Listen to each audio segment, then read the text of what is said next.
अहोरात्रवाद पर विचार करने के लिए कहा गया है। और ये जो है पूर्व पक्ष का ग्रंथ है, सिद्धांत पक्ष का ग्रंथ नहीं है।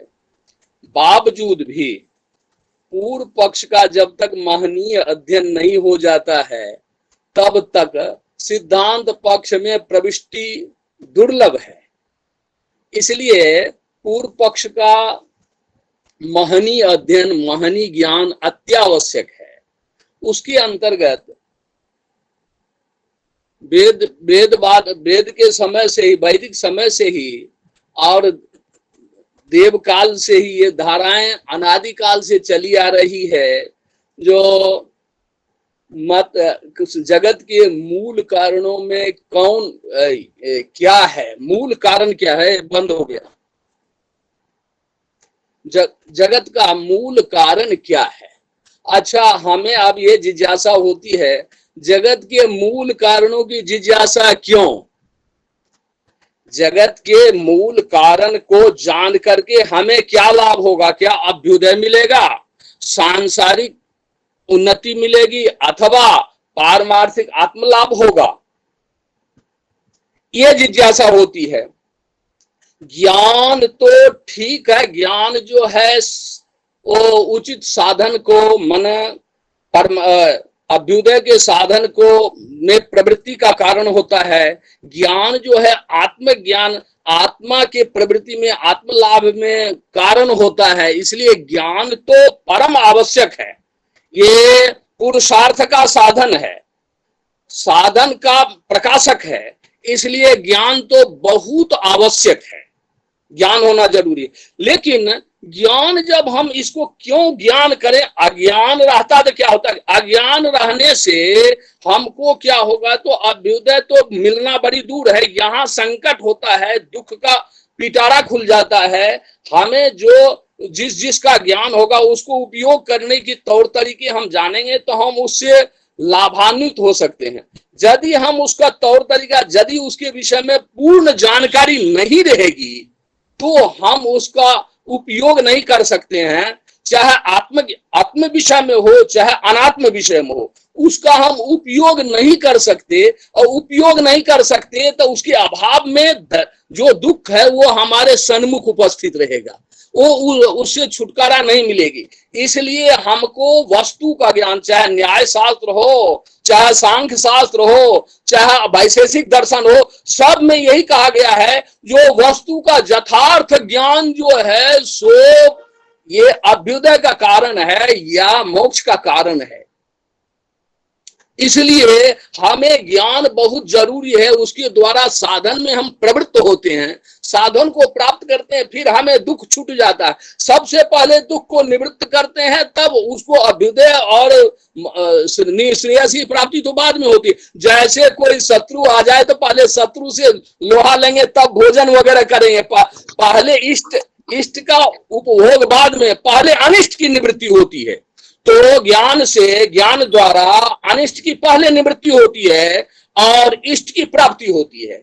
इसके एवज में हम इसलिए ज्ञान को चाहेंगे, पहले ज्ञान करना। तो ज्ञान के लिए ये संसार का प्रत्येक का अज्ञान है, प्रत्येक अज्ञान को दूर करने के लिए प्रत्येक ज्ञान करेंगे, उसके लिए तो गौरव हो जाएगा, महागौरव होगा उसके कारण के। इसलिए ऐसे संसार कार्य क्षेत्र का ज्ञान नहीं करके उसके मूल क्षेत्र का ज्ञान करेंगे, उसके मूल का ज्ञान करेंगे तो मूल सोचने में भी लघु होगा। और लघुता के साथ हमको यदि ज्ञान हो जाता मूल का, तो हम संसार के उसके कार्य का पूरे का ज्ञान आपे आप हो जाएगा। ये तो उपनिषदों में जहां तहां अभिव्यक्त है। जैसे एक लोह से सारे लोह से बने हुए पदार्थ, एक मृतिका से सारे मृतिका के पदार्थ का हम ज्ञान हो जाता है। तो कारण का ज्ञान सुलभ लघुता से हो जाता है और उससे सारे गौरव ज्ञान जो है वो करना नहीं पड़ता, उसके बिना ही वो ज्ञान हो जाता है। इसलिए और ये ज्ञान क्या लेकर क्या करेंगे? तो भाई अभ्युदय की सिद्धि, अभ्युदय माने सांसारिक विकास।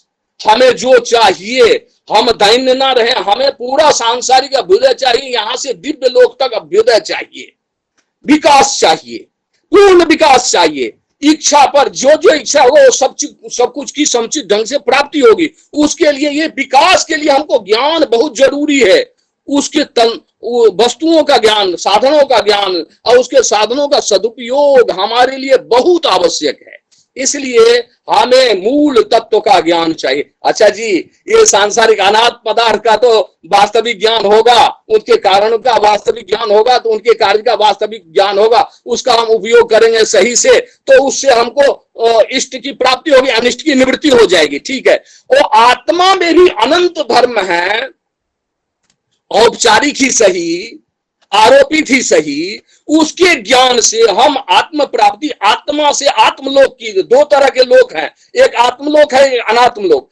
आत्मलोक की प्राप्ति करेंगे, आत्मा के ऐश्वर्य का अनुभव करेंगे, आत्मा के तादात्म्य का अनुभव करेंगे, हमें आत्यंतिक दुख की निवृत्ति हो जाएगी और परमानंद की अथवा नित्य सुख की प्राप्ति होगी। उसके लिए हम आत्मज्ञान भी चाहते हैं।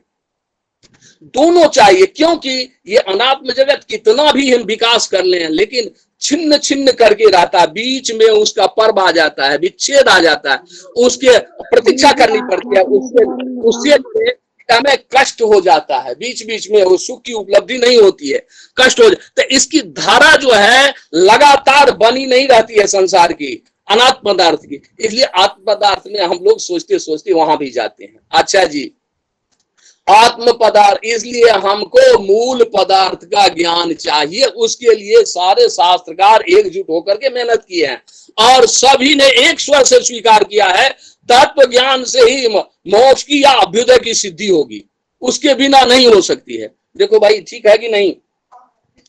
तो इसलिए हमको ये चाहिए तत्व ज्ञान की सिद्धि। अच्छा जी, अब उसमें तत्व ज्ञान तो संसार का मूल क्या है, तो उसमें आत्मा है और अनात्मा है, जिसको हम अविद्या कहते हैं, जिसको हम इनकी भाषा में बल कह सकते हैं, जिसको हम और भी तम कह सकते हैं, अनेक प्रकार के। ये दोनों का सम्मिश्रण जो है, इसी से सृष्टि होती है और सृष्ट पदार्थों का ज्ञान होता है हमें। इसलिए ये दोनों मूल है। इसको तो सिद्धांत पक्ष में ब्रह्मा जी ने सिद्धांत पक्ष में रखा है सिद्धांत, लेकिन पूर्व पक्ष के तौर पर बहुत से पदार्थ आ गए हैं, जैसे काल ही कारण हो सकता है, स्वभाव ही कारण हो सकता है, दिशा ही कारण हो सकती है, और ये और अनेक प्रकार के हैं, स्वभाव ही कारण हो सकता है, अनेक प्रकार के कारण की कल्पना की गई है।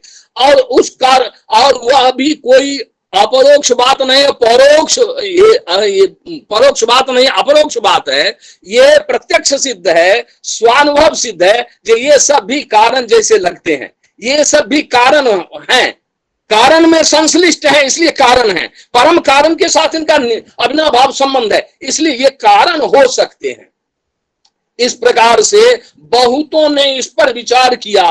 उसके अंतर्गत उसको, यद्यपि हम आत्मा और अनात्मा के मन अविद्या को ही मुख्य रूप सिद्धांत रूप से वहां ही जाएंगे, वहां विश्रांति स्थल है, किंतु ये पूर्व पक्ष के रूप में इन्होंने नासदी सूत्र के आधार पर, नासदी मंत्र के आधार पर 10 वादों का उल्लेख किए हैं नासदी सूत्र में। यद्यपि निषेधवाद से किया है, ये नहीं हो सकता, ये नहीं हो सकता, बावजूद भी उसका किसी भी रूप से सत्ता है, तो सत्ता है, उसको एक ग्रंथकार वाचस्पति जी ने बहुत बृहद रूप से उसका विस्तार स्वरूप दे करके उसके एक एक पुर्जा व्याकरण के उसके रहस्य को, माने व्याकरण मतलब उसके रहस्य को खोला है।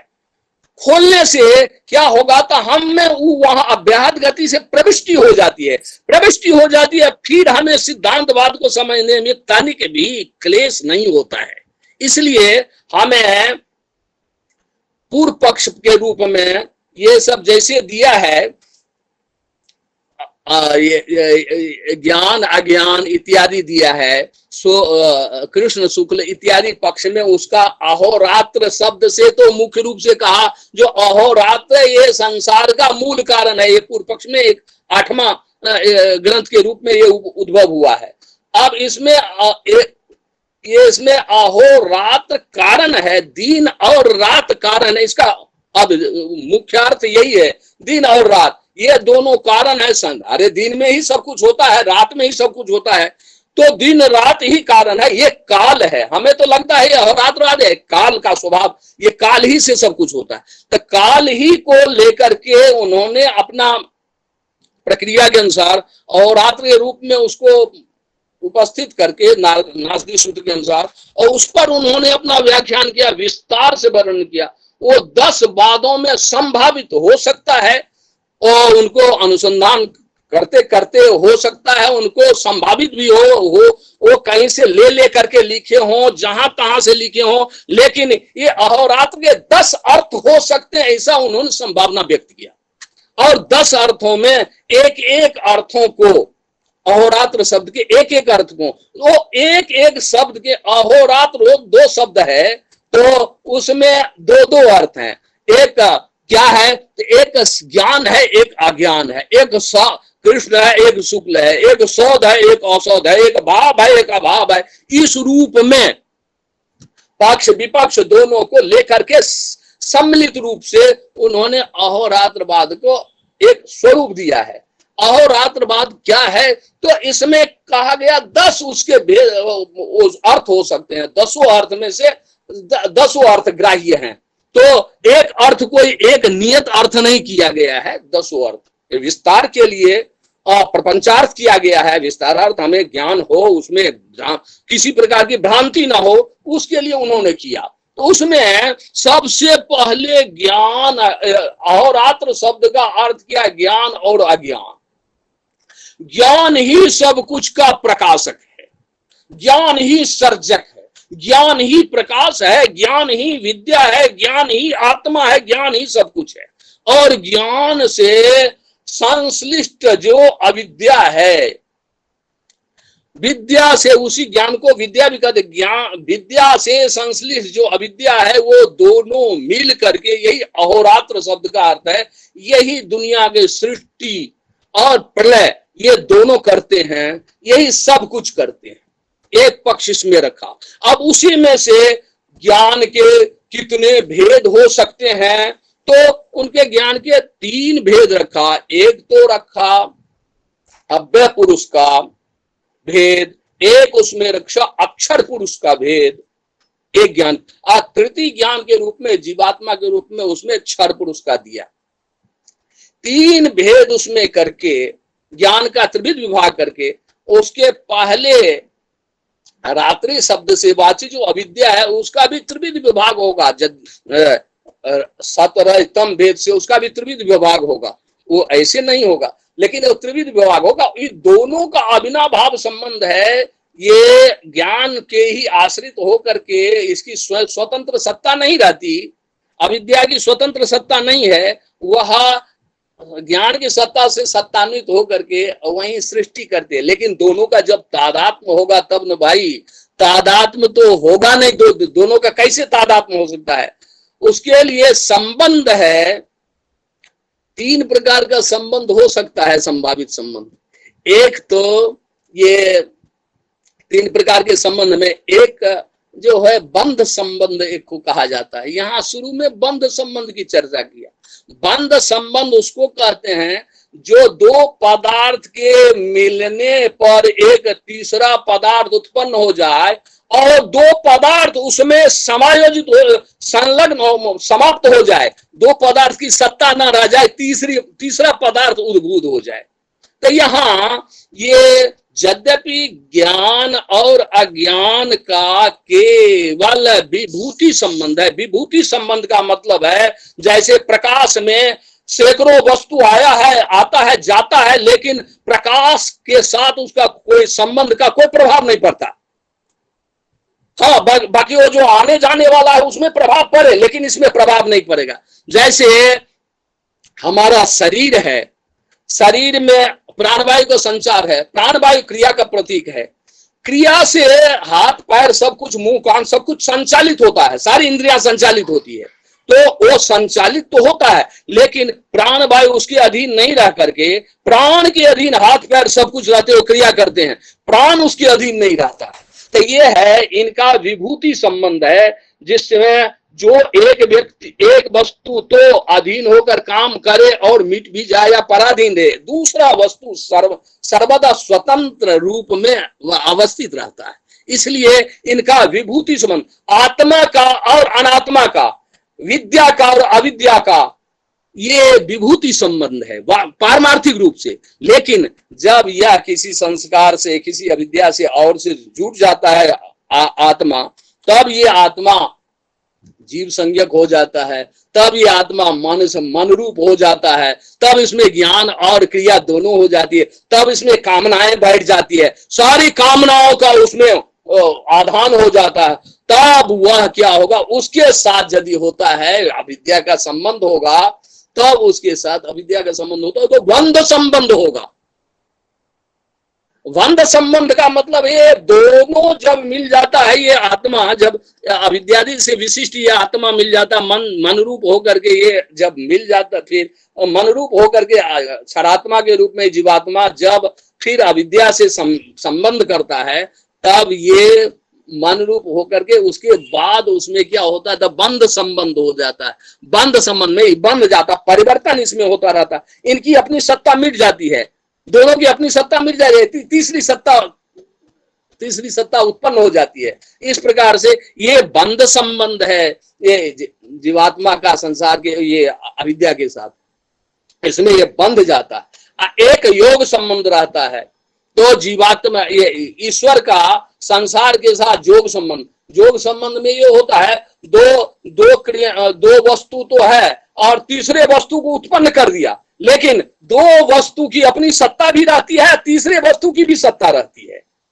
इस प्रकार से ये योग संबंध रहता। तो योग संबंध तो कदाचित ये ईश्वर के साथ, अक्षर पुरुष के साथ रहता है, ये जीवात्मा क्षर पुरुष में आता है और ये माया से संबलित मन रूप होकर के, ज्ञान क्रिया से संबलित होकर के ये उस कोटि में चला आता है। तो इस प्रकार से कहने का मतलब ये है, ये ज्ञान के त्रिधा विभाग, ये ज्ञान रूप आत्मा के त्रिधा विभाग, उसमें तीन प्रकार के अनात्म तत्व का, अविद्या का उसमें संश्लेष होकर के ये पूरी की पूरी सृष्टि होती है। इसलिए जितनी क्रियाएं होती है, जितनी इच्छाएं होती है, जितने सब कुछ होता है, ये ज्ञान से ही, ज्ञान के आश्रित होकर के इसी से होती है।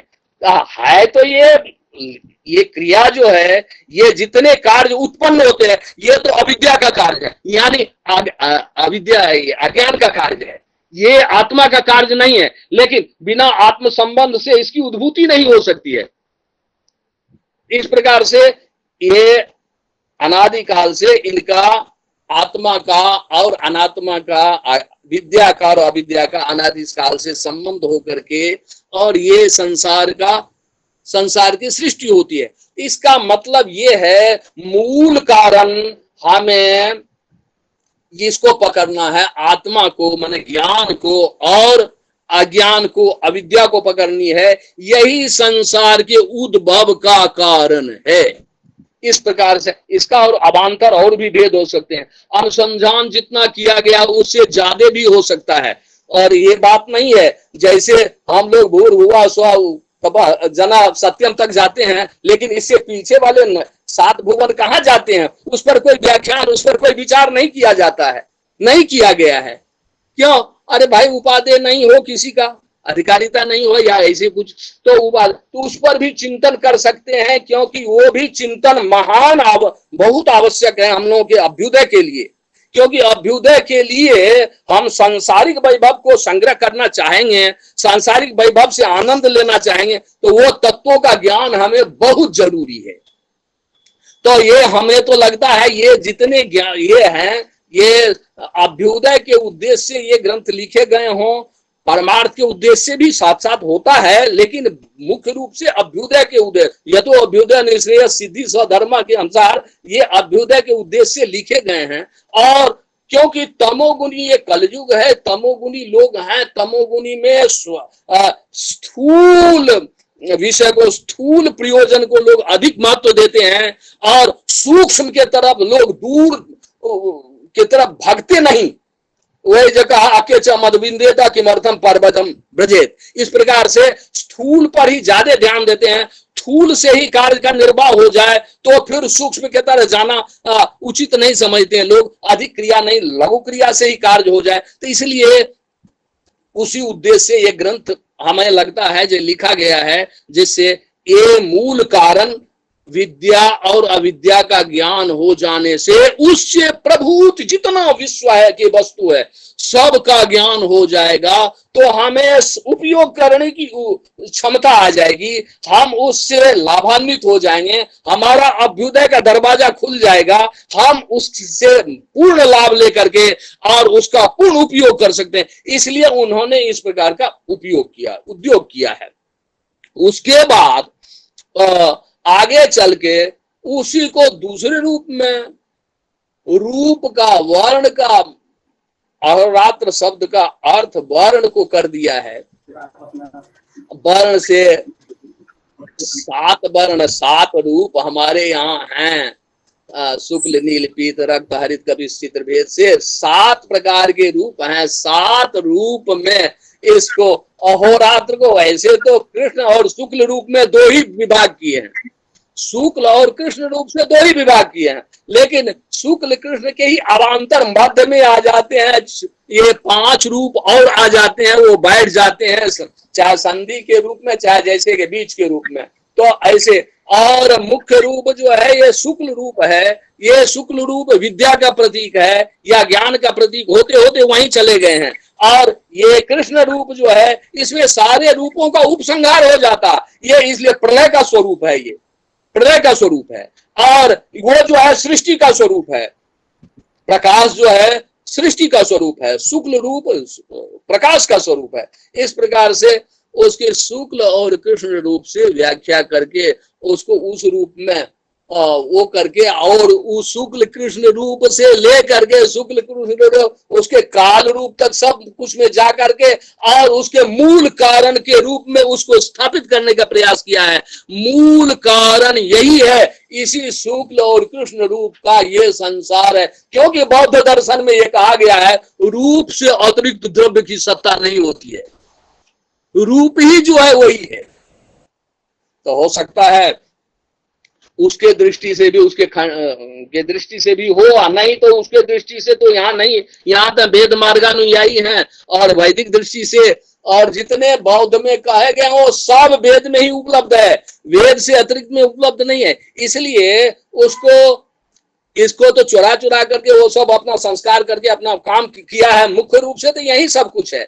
इसलिए उसको इस रूप से कारण रूप से स्थापित करने का प्रयास किया है और दूसरे को भी इस रूप से जानने के लिए एक प्रकार का वो साधन उपलब्ध कराए हैं। उसे कृष्ण शुक्ल रूप से ही सारे सृष्टि है, वही काल रूप है, वही क्रिया रूप है, वही ज्ञान रूप है, वही सब कुछ है। वो कृष्ण शुक्ल आपस में भिन्न नहीं है, अभिन्न है, दोनों का तादात्म्य है, दोनों के तादात्म्य से ही सृष्टि होती है। इस प्रकार से सृष्टि जगत की व्याख्या इस रूप से की है। सृष्टि जगत कार्य है, उसका कारण रूप ये दोनों है। इसी प्रकार से अन्य अन्य दोनों दो दो रूप करके भाव अभाव करके, रे भाव जो है सो घट, घट है तो घट, पट के अभाव रूप घट है, घट के अभाव रूप पट है। इस प्रकार से विश्व का पूरे अभाव भाव रूप से द्विधा विभाग करके वही सबका कारण है, भाव और अभाव ही जगत का कारण है, इस रूप से उसकी व्याख्या किया। उसके बाद काल रूप से किया, अनेक रूप से करते हैं, और उसके बाद भावा भाव रूप से किया, प्रकाशांधकार रूप से अवांतर ही है उसका कुछ, प्रकाशांधकार, प्रकाश सब में गुथा हुआ है, अंधकार में अंधकार गुथा हुआ प्रकाश में। कहते हैं यदि अंधकार जो है वह कभी नहीं हटता, उसकी सत्ता नहीं हटती है, प्रकाश की सत्ता कभी नहीं है। प्रकाश में भी अनुस्यूत है अंधकार, अंधकार में भी अनुस्यूत है प्रकाश, यही दोनों जगत के कारण है, इससे अतिरिक्त कोई जगत के कारण नहीं। इस पर भी बेहद विचार किया गया है।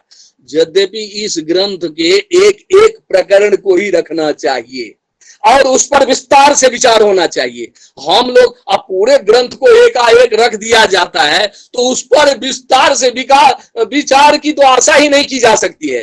उसको तो हम क्या कहें, संक्षेप भी नहीं हो सकता है, क्योंकि ये इसका खाली ग्रंथ लघु है, उसका विषय व्यापार इतना व्यापक है, इतना बृहद है जो कहा नहीं जा सकता। यहाँ तो 4-5 श्लोक दे दीजिएगा, उसी पर 2 घंटा के प्रवचन हो सकता है, और उससे भी जितना लाभ होगा, उससे पूरे ग्रंथ का यदि संक्षेप में वर्णन कर भी दिया जाए तो उससे उतना लाभान्वित नहीं हो सकता है व्यक्ति।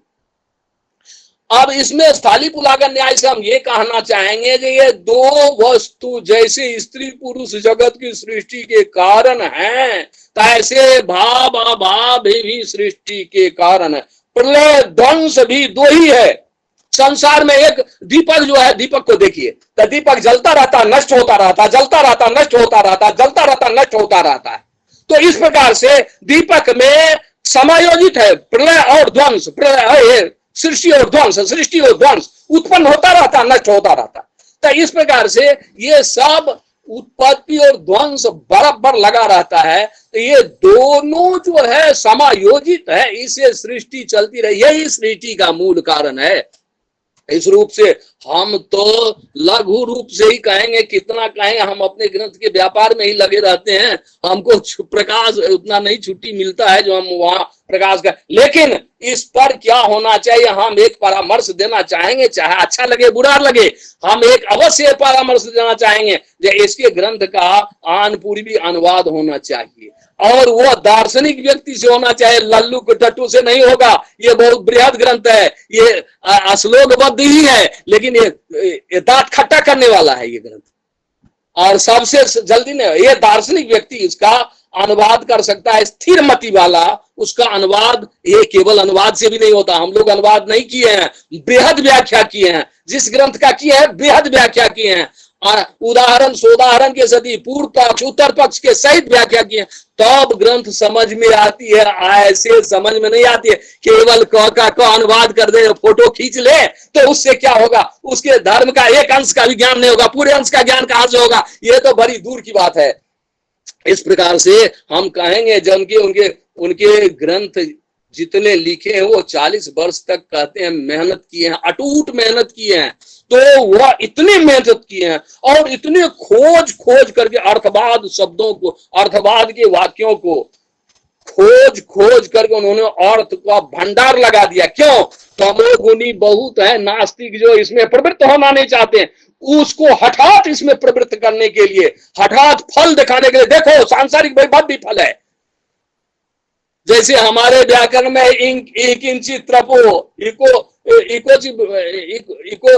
इकोची विभक्तों में आचीम का फल क्या दिया, कहा जो भाई इसकी उत्तर में अनुवृत्ति होगी, यहाँ भी कुछ फल है, किंचित त्रपो यहाँ ये गुण होगा, ये अनित्य इत्यादि होकर के ऐसा कहता है, जो किंचित यहाँ भी फल होगा। ऐसे जग आदि करते हैं, दक्षिणा तो मिल जाती, ये भी यहाँ भी फल हो जाता है। मुख्य फल तो उसका स्वर्गादि होता है, मुख्य फल तो उसका अभ्युदय अंतिम चरम होता है। ऐसे यहाँ ये ग्रंथ का ये कह दिया है, यहाँ भी कुछ फल होगा, असली फल तो उसका अमूल्य होगा। तो इसलिए हमारा तो ये है जो कहना, जो इसका अनुवाद नहीं, इसकी व्याख्या होनी चाहिए, इसको विशेष महत्व से देखा जाना चाहिए। आदरणीयता तभी बढ़ेगी जब इसके महत्व को लोग जानेगा, तभी न, नहीं तो ऐसे कैसे समझेगा जो क्या है क्या नहीं। तो इसलिए इसके तत्व को जानेगा, बिन जाने न होई प्रतीति, तो बिना जाने इस पर वो नहीं, प्रेम नहीं होगा, प्रेम के बिना उसमें नहीं प्रवृत्ति नहीं होगी। प्रवृत्ति कहीं होती है, इष्ट साधनता का ज्ञान होता है, तब हमारे इष्ट हमारे इच्छा विषय का कारण है, तब प्रवृत्ति होती है, ऐसे प्रवृत्ति नहीं होती है। कोई दादा वाक्यम प्रमाणम कोई कह देता था, ऐसे प्रवृत्ति नहीं होती है। आजकल तमोगुनी युग में, आजकल आर्थिक युग में बिना प्रयोजन का सन्मुख अनुसंधान किए नहीं होता है, प्रवृत्ति नहीं होती है। इसलिए प्रवृत्ति को करने के लिए, यद्यपि ये देखिए स्वाध्याय अध्येतव्य वेद में कहा, स्वाध्याय का अध्ययन करना चाहिए, सारे वेद स्वर कामो यजेत वगैरह सबको प्रवृत्त करा दिया, लेकिन कहता था लोग कहा जो फिर स्वाध्याय अध्येतव्य, इसको किसने कहा प्रवृत्त करने के लिए, इसको प्रवर्तक कौन है, खोजते खोजते अनवस्था हो जाती है। इस प्रकार से हम लोग उस पचड़े में न पड़े। हम लोगों को सीधा सीधा अपने प्रयोजन दिखाई दे, ऐसी व्याख्या इसकी होनी चाहिए जिससे हमको अभ्युदय नजदीक में दिखाई दे और हमें उसका प्रयोजन दिखाई दे, हमें प्रवृत्ति का फल, हमें इसका सब कुछ जो मिलना चाहिए वो दिखाई दे, तभी प्रवृत्ति होगी इत्यादि। तो हम आगे क्या कहें, तो सालिकुला का न्याय से इतना कह करके यहीं विश्राम करेंगे, क्योंकि उसकी और बृहद व्याख्या तो वही पृष्ठपेशन के अतिरिक्त कुछ नहीं है। लेकिन उसका जब पूर्ण अध्ययन करेंगे तब एक एक की व्याख्या जब करके कहेंगे, उसके लिए बहुत काल की आवश्यकता है। स्वल्प काल से उसकी सिद्धि नहीं हो सकती, ना उसमें अनुराग होगा। विषय का जब पूर्ण ज्ञान होगा तब उसमें प्रविष्टि होगी, तब आनंद होता है। विषय का एक अंश में ज्ञान होने पर रुचि नहीं होगी। इसलिए पूर्ण ज्ञान होने के लिए हमें तो फिर नहीं तो गुरु पर भी या उपदेशक पर भी अश्रद्धा हो सकती है, क्योंकि पूर्ण विषय का प्रतिपादन नहीं करने पर ग्रंथ का, कलेबर का, रहस्य का पूर्ण रूप से यदि उद्घाटन नहीं होता है तो फिर उसकी अश्रद्धा हो जाती श्रोता की। इसलिए हम चाहेंगे जो भाई इसका एक एक अंश पर यदि विश्लेषण ज्यादा हो, उसके लिए ये प्रोग्राम रखा जाए तो विशेष फायदा होगा।